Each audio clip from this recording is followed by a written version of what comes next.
At every Trump rally, protesters were part of the scenery. Thousands of them would gather outside security perimeters, holding signs, chanting slogans, expressing their opposition. Trump barely acknowledged their existence.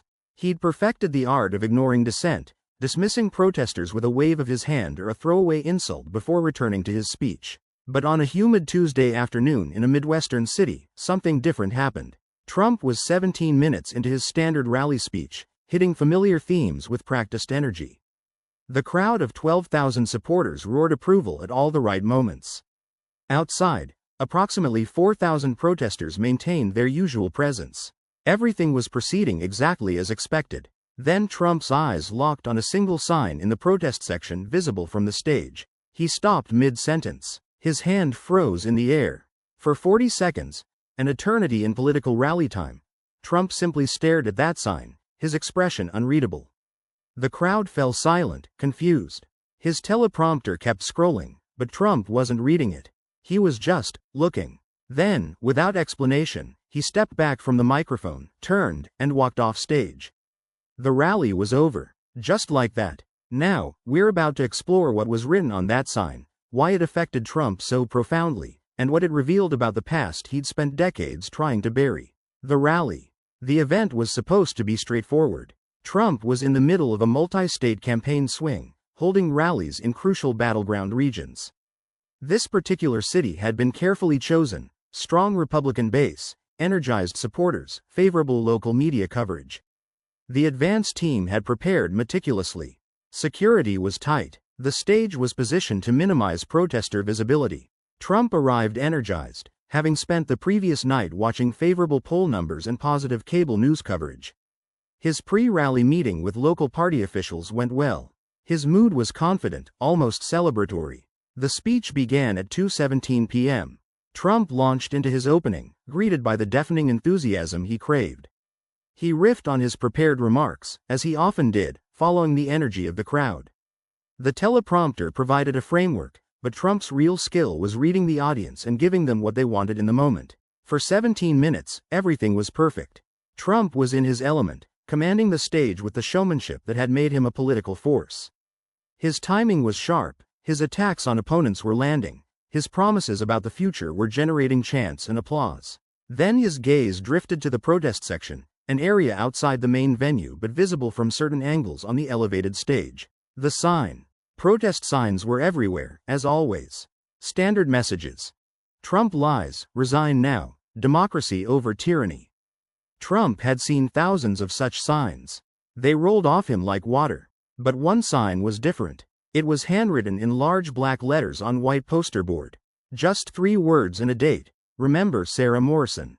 June 1987. According to witnesses on stage and photographers who captured the moment, Trump's reaction was immediate and visceral. His face went pale. His confident posture collapsed. His animated gestures stopped cold. The crowd, sensing something wrong, began to quiet. Trump's supporters looked around, trying to understand what had interrupted their rally. Trump's staff backstage started moving toward the stage, unsure what was happening but recognizing a crisis. For the first 10 seconds, Trump just stared. Then he squinted, as if trying to read the sign more clearly or hoping he'd misread it. But the words didn't change. And the person holding the sign, a woman in her mid-50s, stood completely still, maintaining eye contact with Trump across the distance. Trump's hand moved unconsciously to his chest. He stepped back from the microphone. His lips moved slightly, but no words came out. The teleprompter kept scrolling, but he'd completely lost his place. An aide appeared at the edge of the stage, asking if everything was okay.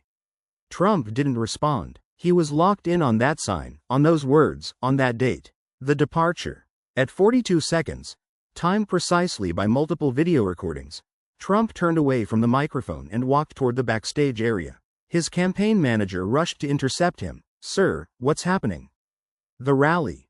Trump brushed past without speaking. His face was ashen. His hands were shaking. He moved with purpose toward the exit where his motorcade waited. Backstage, chaos erupted. Staff members scrambled to understand what had just happened.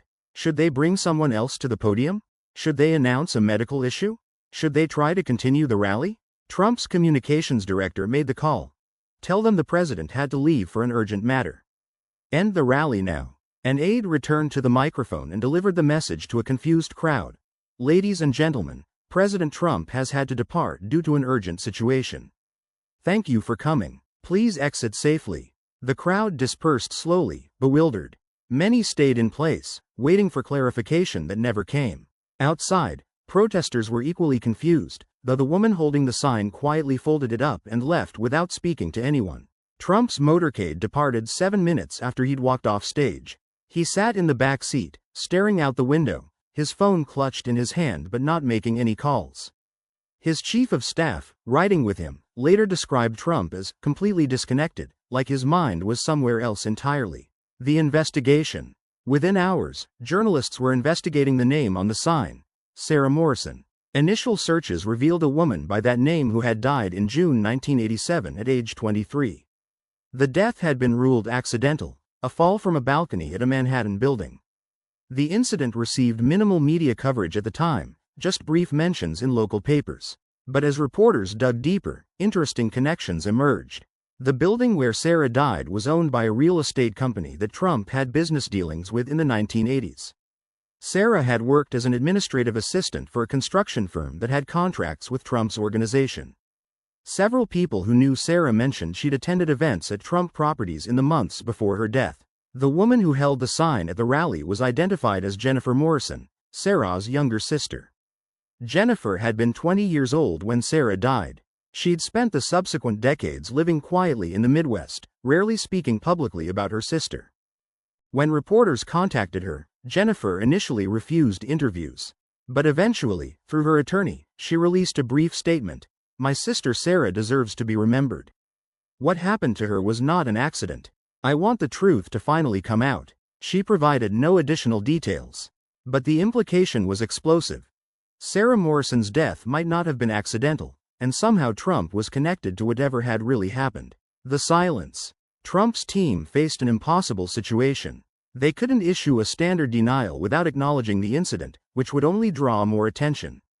But they also couldn't ignore the growing media interest in Sarah Morrison's death and Trump's reaction to seeing her name. For 72 hours, Trump remained almost completely silent. He canceled 2 scheduled rallies, citing campaign strategy adjustments. He avoided media appearances. His social media, normally hyperactive, went dark. Behind the scenes, Trump's lawyers were conducting their own investigation, trying to determine what evidence might exist, what people might remember, what exposure Trump faced. They discovered that Sarah Morrison's death investigation file had been closed decades ago. The detective who'd handled the case was dead. Most witnesses from 1987 were difficult to locate or had fragmented memories. The building where she died had been demolished years ago. But they also discovered something troubling. Sarah's personal belongings from 1987, stored by her sister Jennifer, included a diary. Jennifer had kept it private for 37 years. Now, she was considering making it public. The diary. Excerpts from Sarah Morrison's diary, leaked to media outlets a week after the rally incident, painted a disturbing picture. Sarah had written about attending a party at a Trump property in April 1987. She described being introduced to Trump himself. She mentioned being invited to subsequent events. Her entries suggested a relationship or interaction that she found increasingly uncomfortable. In late May 1987, less than a month before her death, Sarah wrote, I don't know what to do. If I speak up, I'll lose my job. If I stay quiet, I feel like I'm betraying myself. He acts like he can do whatever he wants because of who he is. Another entry from early June. I told, name redacted, what happened. They said I should just forget about it, that no one would believe me anyway. But I can't forget. The final entry, dated 3 days before her death. I'm going to talk to a lawyer. I don't care what it costs me. Some things are worth fighting for. The diary never explicitly detailed what happened between Sarah and Trump. But the implications were clear enough to generate intense media scrutiny and calls for investigations into whether Sarah's death was truly accidental. Trump's response. When Trump finally addressed the situation, he did so through a written statement rather than a personal appearance, highly unusual for someone who typically craved direct communication. I have no recollection of Sarah Morrison. In the 1980s, I met thousands of people through my business activities. It's possible our paths crossed briefly at some event, but I have no specific memory of this person. Her tragic death was investigated by authorities at the time and ruled accidental. I had no involvement whatsoever. The recent attempts to connect me to this decades-old incident are politically motivated attacks by people who will stop at nothing to destroy me. The statement was lawyered, defensive, and completely unconvincing to skeptics. Trump's visible reaction to seeing Sarah's name, 40 seconds of paralysis, abandoning a rally mid-speech, contradicted his claim of having no recollection. His supporters, predictably, accepted the explanation. His opponents saw consciousness of guilt. And the broader public remained uncertain about what had really happened in 1987. The investigation that couldn't proceed. Law enforcement faced practical obstacles in investigating a 37-year-old death. The original investigation file was incomplete. Physical evidence was long gone. Potential witnesses had scattered, died, or had unreliable memories of events from decades ago. The legal standards for reopening a closed case were high, and nothing in Sarah's diary constituted definitive proof of foul play. A congressional committee considered investigating, but lacked clear jurisdiction. Civil lawsuits faced statute of limitations issues. Media investigations were aggressive but couldn't access grand jury processes or subpoena powers. Jennifer Morrison filed a wrongful death lawsuit, but Trump's lawyers successfully argued that decades of delay made a fair trial impossible. The suit was dismissed on procedural grounds without reaching the merits. The truth of what happened to Sarah Morrison remained legally unresolved. But in the court of public opinion, Trump's reaction had convicted him of something, even if no one could prove exactly what. The rally that never recovered. Trump returned to campaigning 10 days after the incident, but something had changed. He was more careful about protester visibility. His advance teams conducted extensive research on anyone in the protest zones with personal connections to Trump's past. Security protocols were enhanced to prevent signs from being visible from the stage, but the damage was done. The incident became a symbol of Trump's hidden past, a suggestion that beneath the public persona lurked secrets he desperately wanted to keep buried. Every subsequent protest, every critical investigation, every uncomfortable question was filtered through the lens of those 40 seconds when Trump couldn't look away. His poll numbers dropped 4 points in the week following the incident, a significant erosion that his campaign struggled to recover. The "Remember Sarah Morrison" phrase became a rallying cry for Trump opponents, appearing on signs, social media, and opposition campaign materials. The unanswered questions. What really happened to Sarah Morrison in June 1987? Was her death truly accidental, or was there more to the story? What was the nature of her relationship with Trump? What did he do that made her consider seeing a lawyer? And why did seeing her name, 37 years later, affect him so profoundly that he abandoned a rally in front of 12,000 supporters? Jennifer Morrison, who'd waited decades for acknowledgement of her sister, eventually spoke more openly. "I held that sign because I wanted him to know that Sarah mattered. That she's not forgotten. That someone remembers what he did.